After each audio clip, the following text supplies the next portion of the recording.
Smart 99 cents App Store. Located at 4811 Diesel Beach Way in Richmond. Telephone number 604-207-0072.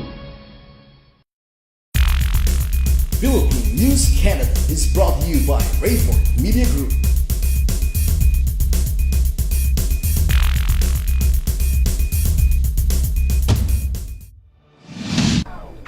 Hello mga kabayan, narito na ang pinalawak at pinalakas na coverage ng Philippine News Canada, Balitang Vancouver Nationwide.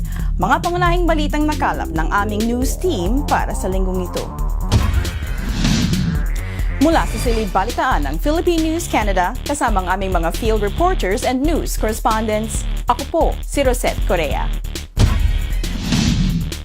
Ito ang Philippine News Canada, Balitang Vancouver.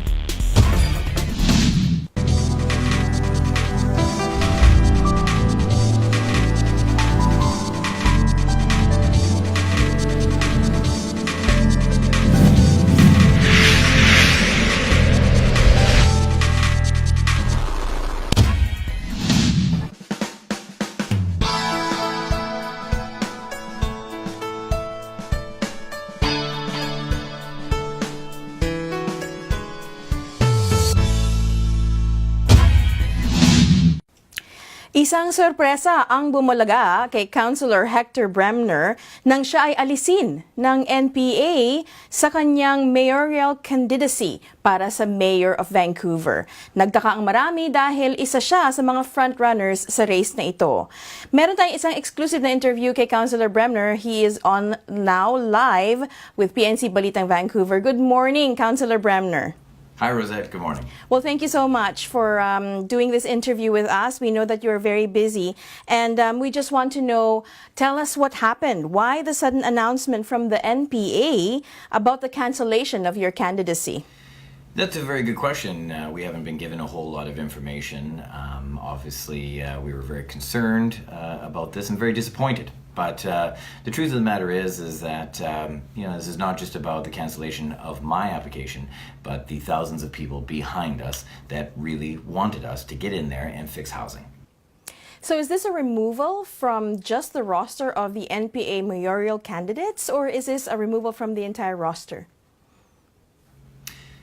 At the moment, it appears that I am not allowed to run in the mayoral nomination race. I've not been told if I'm allowed to be a member of the NPA at all. It's all happened kind of quickly. I think we're still trying to digest what has gone on here, and we have no indication from where I stand with the party.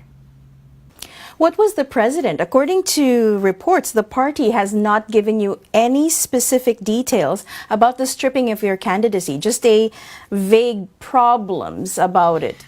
Late last year, there was a takeover of the board by people who had run against the party, run against the NPA in the last election. They have quite different views towards issues like housing and other matters, and it became very clear back then, and this was late November, early December, that their stated goal was to see me not allowed to run in the future. This is really about a political division. This is petty backroom politics. It's very unfortunate. This really should have gone to the members, and this has been a long battle, and we've worked very hard to hold this party and this group together. But sadly, they have chosen this path. How are your supporters reacting to this decision of the party? Well, I think they're outraged and they're really disheartened. This is a real an affront to democracy, really. It's not just about me. There's people that really believe in our mission of hope for the future, for working people in the city, that we're going to be able to afford to live in our city, and that we're going to be able to fix housing, fix Vancouver, fix our broken political process. And if anything, this has disproven that how broken it really is.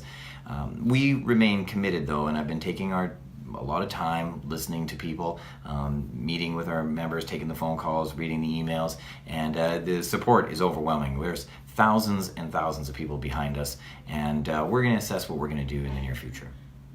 Now, what does this mean to the other members of the party who are also running for other positions in the upcoming elections? Well, those associated with me obviously may or may not be impacted. There are several people that have already resigned from running from the NPA. No existing caucus members as of yet, but certainly there have been board resignations, and there's been a cascade of member resignations.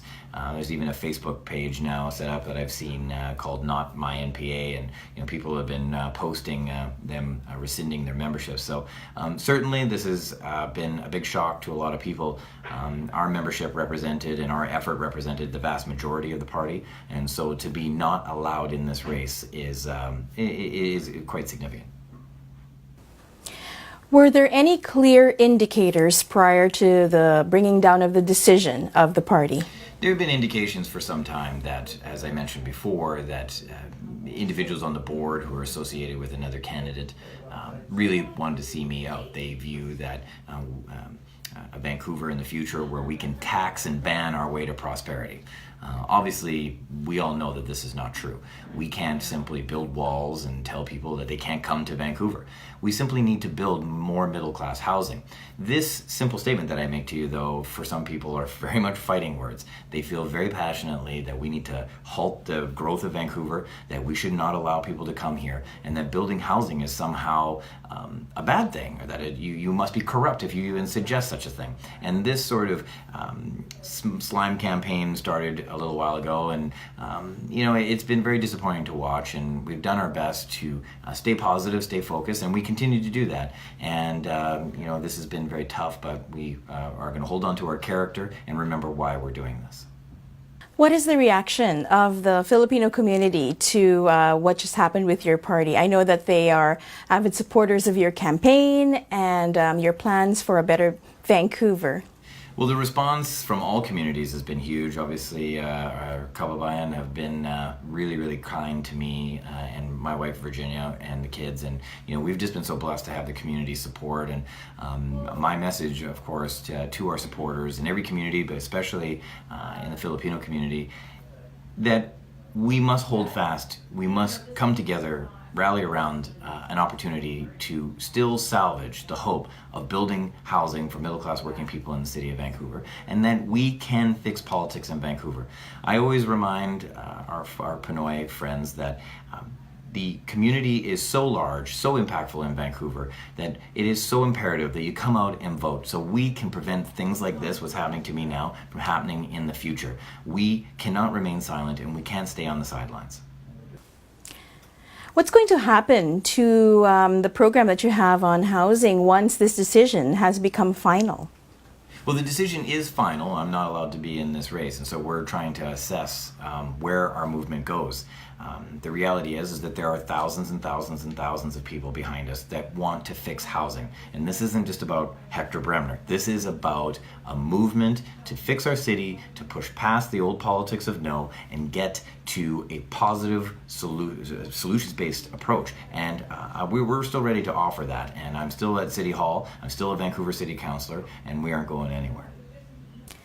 A lot of people were banking on your calls to change and improve BC housing. Where does this take them now? Well, and that question is very poignant at this moment, because I remember and I hold those people that were relying on that call very dear to my heart, and that's why we got involved in this. A lot of people said, well, Hector, why don't you just run for council again and focus on your career as a politician? And quite frankly, I really don't care about being elected. I care about being able to do the work. And so not being allowed to be in the mayoral race for the NPA is very disheartening.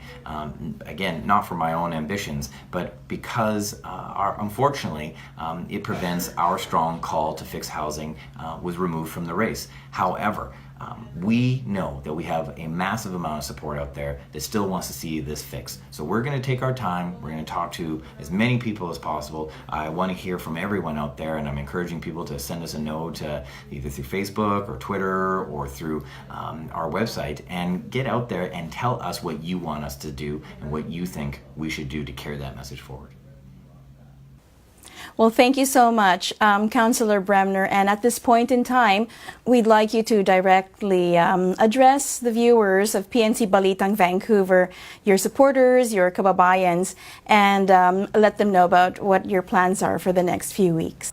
Maraming salamat kababayan. Thank you so much for all your support in these past months and over this past year. And I hope that we can continue to work together in the future. I'm really excited about and very hopeful for the future of Vancouver because of our strong Pinoy community. And I'm looking forward to working hard for you in the near future here. And stay in touch with us. Get active. Join our Facebook page. Just Google my name and you will find us and put us into Facebook and Twitter. And go to our website and sign up and share your thoughts and comments about what we can do next.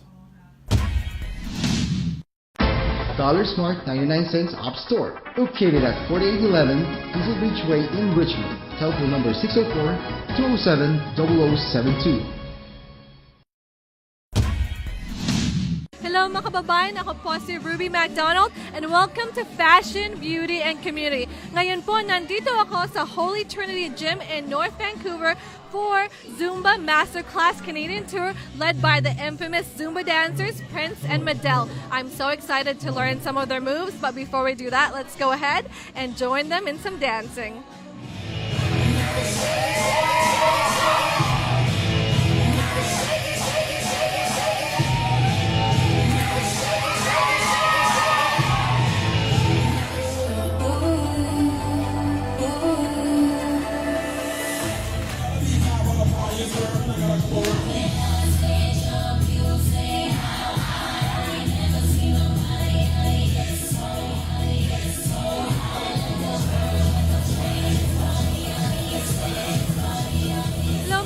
Kasama ko po ngayon none other than the infamous Prince and Madel. Hello, guys. Hey. How's it going? It's going great. It's going great. Yes. Awesome. So before we talk about their tour, I want to quickly go behind the scenes, and I want to talk about how you guys started with dancing. Wow. We started with the Philippine All-Stars. So we were part of the two-time World Hip Hop Champion group, the Philippine All-Stars. And then after that, we had a family. And so we transitioned from dance into fitness. Yeah. But then I don't think that we really left dance. I mean, we're still very much connected to the dance community back in the Philippines. It's just that we expanded our, reach in terms of, right, with fitness right now. So yeah. What motivates you guys to keep dancing? Wow. You know what? Number one is our passion. We just love it. I mean, it's ever since we started dancing, it never left us. You know what I mean? So that's what keeps us going. And of course, our family. Our kids love dancing, so we want to show them that, hey, if you love dancing, go pursue it. You know what I mean? So now let's talk about your tour. It's called the Masterclass or Zumba Masterclass Canadian Tour. Where did you guys start off? We started in Edmonton. So from Edmonton, the second location was Calgary. Then after that, Winnipeg. Now this is the fourth stop, which is Vancouver. And we have two more to go. Oh yeah. Toronto and Ottawa. Awesome. So it's more Zumba based. Can you tell us how you got into Zumba after dancing? Well, I discovered Zumba by accident. One of my friends, they told me, hey, you should become a Zumba instructor. And so I went to Miami, got the license, went back to the Philippines and started teaching. But I got pregnant. And so I'm like, wait, I can't do this, baby. You got to do it. And so I asked him to be an instructor. And from then on, it was history. He loved it because of me. What's your guys' message for someone who's watching it right now that may want to try it but's a little hesitant or a little shy? I'd say go for it. When you want something in life, put 110% into it so you'll know, right, if it's for you or not. And just follow your passion, live the dream, and just share yourself to the world. Yep. And you're dope. You just have to know that you are dope. You're already dope. You just have to claim that. Yeah, that's pretty much it. Exactly. Never hold back. Yeah. Never hold Exactly. All right, so if our viewers want to get more information on your tour, where can they go? They can go to our Facebook. Look us up on Facebook. That's Madel Paltuob. Or visit our website, www.liveloveparty.tv. All right, so I guess there's nothing left to do but to learn some Zumba steps. Can you guys teach me some? Oh yeah. Yes. Are you ready? I'm ready. Let's All do right, it. Let's do it. Right now, we're going to do a salsa basic step. It's called a salsa side step, okay? So you're going to step out to the side with your right, put it back in, same goes with the other side. And just repeat, 1, 2, 3, A, 1, 2, 3, A, 1,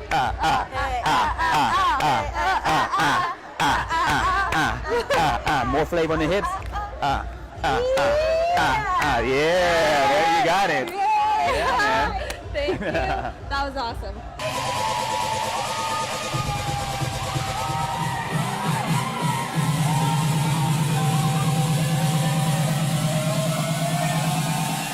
Alright, that's it mga kababayan. Napagod po ako from dancing and learning some Zumba steps, but I definitely enjoyed myself. I had so much fun here with Prince and Madel, and I can't wait for them to be back here next year. Alright, that's it. On behalf of Philippine News Canada, Balitang Vancouver, ako po si Ruby MacDonald, and I'll see you next week.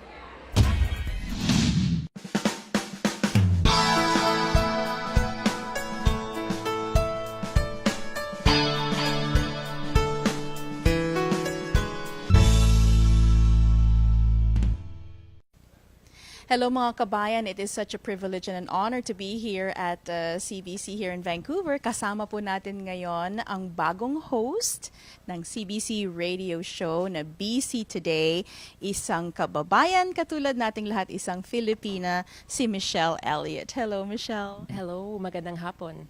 Magandang hapon din sa iyo and maraming salamat na napaunlakan mo kaming ma-interview ka ngayon. Ay, salamat sa inyo. Okay, so what is BC Today? Ano ba yung show na yon and ano yung features of the show na maaring abangan ng mga viewers natin? Definitely. BC Today, ito po ang show na province-wide. So this is the only show that's province-wide here in British Columbia on CBC Radio. And we're an open-line show. So pwede ang mga listeners tumawag and participate in the conversation.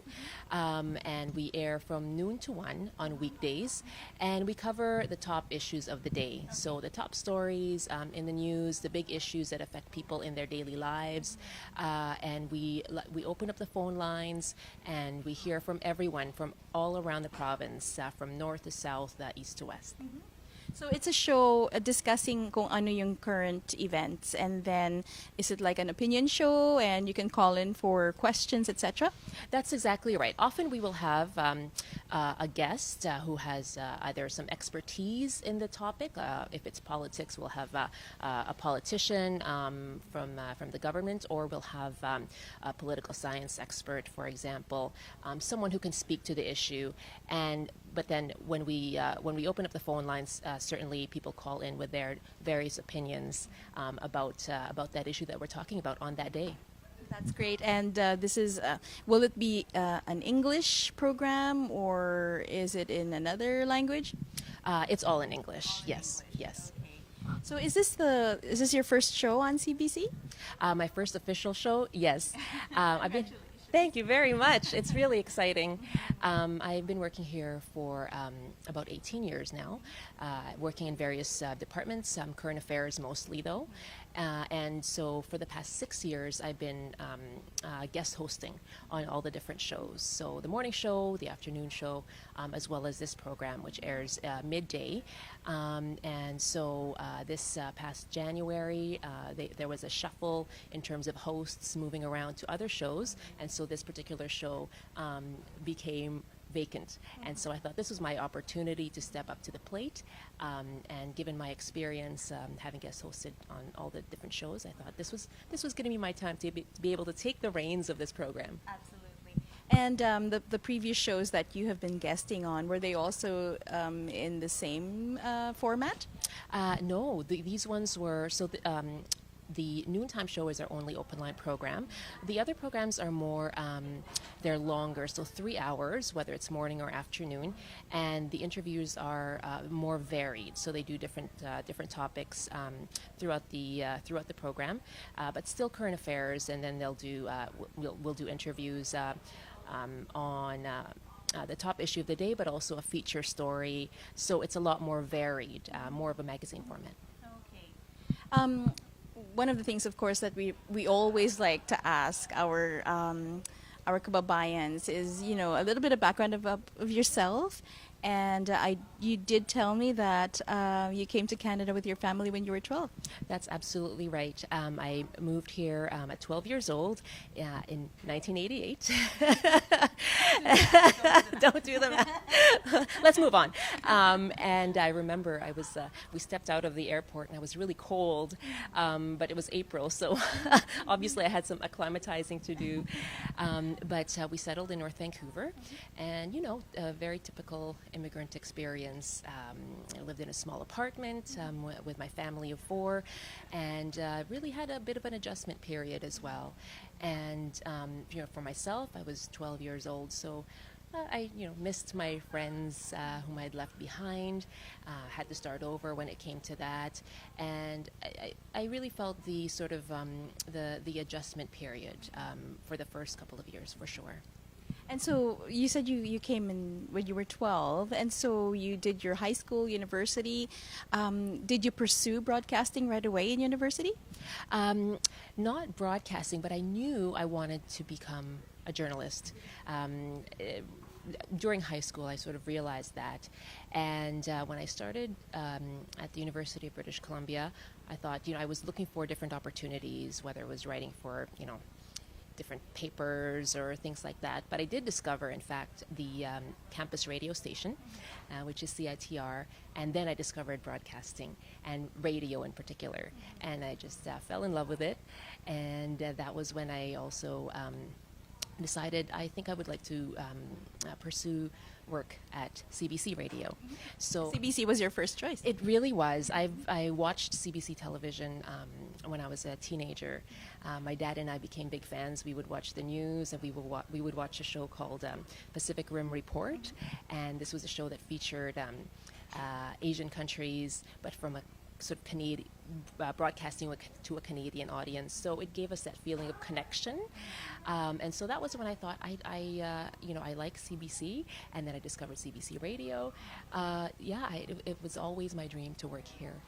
And then after university, I went to take up broadcast journalism at BCIT. Okay, so there was a journey from UBC to BCIT, and then eventually you went into broadcasting. Yes, so through the broadcast journalism program at BCIT, I got an internship here. So after that, I just never left. It sounds very exciting, because if you had pursued it from the very beginning, then you must really love this profession. I sure do. And, I think even just coming in every day, you always learn something. As you know, you're always learning something new, whether it's something about a person and their experience, or it's something about, an issue and delving deep into that issue. So I think it's just a constant learning experience. And I love being able to convey what I've learned to the audience as well. What was the reaction of your husband and your kids and your entire family? I'm sure they were over the top. Yes, they really were. Well, my husband knew that I was going for this job, so he was just sort of on his toes waiting for the news. My kids, they're excited for me. They're sort of, they sort of understand, but they're kids, so they don't really. I don't think they quite grasp the entire the magnitude of it. But my family, yes, they're thrilled. They're excited. They know that this has been a dream of mine, and they know that I work really hard, and so they're really excited for me.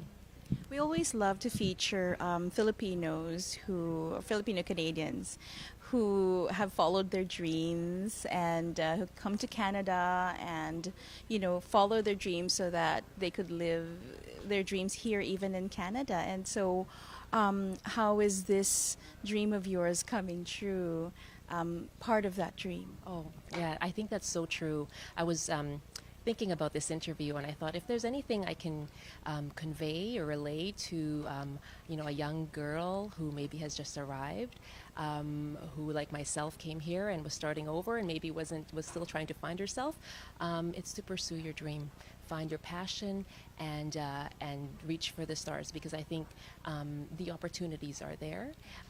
It may be a long journey to get there, but I hope that I can inspire someone to pursue their dream. Absolutely. So would there be some Filipino guests sometime on your show? Maybe. Yes, absolutely. We are intent on reflecting the diversity of the province, whether it's geographic diversity, cultural diversity. So we are certainly eager to pursue stories that reflect that, and guests that do.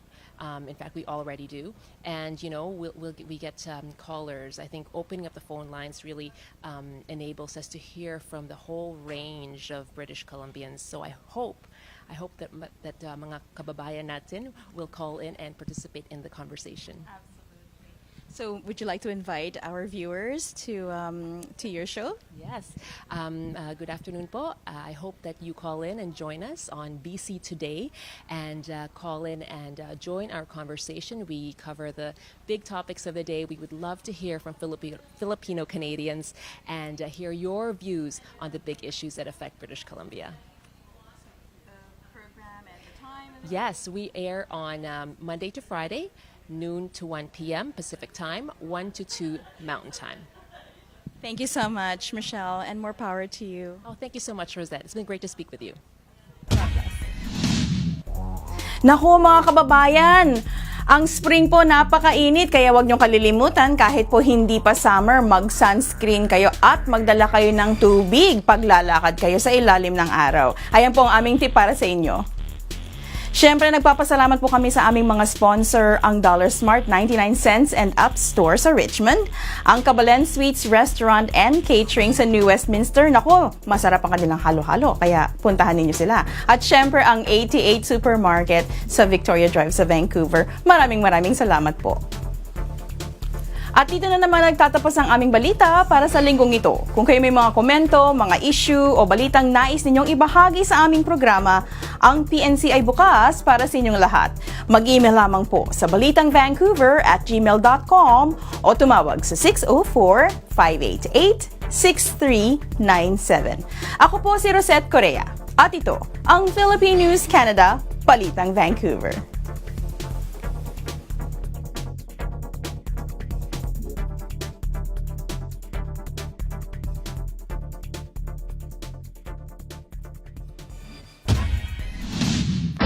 Dollar Smart 99 cents App Store, located at 4811 Diesel Beach Way in Richmond. Telephone number 604-207-0072.